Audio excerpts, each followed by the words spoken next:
आज प्रभाग क्रमांक 18 व आसपासच्या परिसरातील नागरिकांच्या सोयीकरिता सर्व प्रकारच्या शासकीय कार्यालयांची कामे महानगरपालिका, सेतू कार्यालय, जिल्हा परिषद अशा विविध शासकीय कार्यालयांची कामे वारंवार नागरिकांना हेलपाटा करावा लागतो।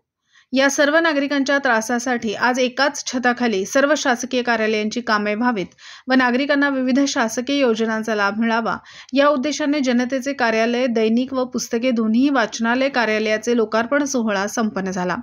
यावेळी स्थानिक नागरिकांमधून माजी नगरसेवक अभिजित भोसले यांचे कौतुक होत आहे। आज प्रभाग क्रमांक 18 आणि आसपासच्या परिसरातील नागरिकांच्या सोयीकरता सर्वसाधारणपणे कोणत्याही शासकीय कार्यालयाचे काम असेल, मध्ये महानगरपालिका असो, सेतू कार्यालय असो, जिल्हाधिकारी कार्यालय असो, जिल्हा परिषद असो किंवा तलाठी तहसील असो, सर्वसाधारणपणे हेलपाटे आणि काम न होणे या पद्धतीचा अनुभव वारंवार येत असतो।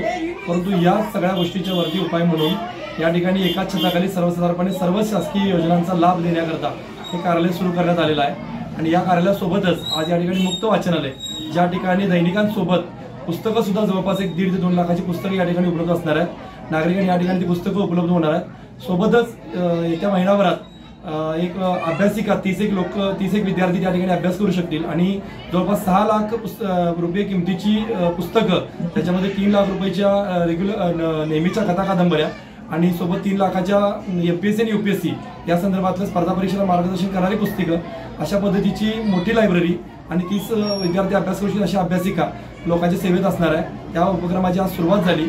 मागील 2 वर्षापूर्वी माझ्या वाढदिवस दिवशी संकल्प केला होता की बुके नको बुक द्या, तर त्यानंतर आज त्या उपक्रमाला मूर्त स्वरूप आलेलं बघून आम्हाला समाधान आहे।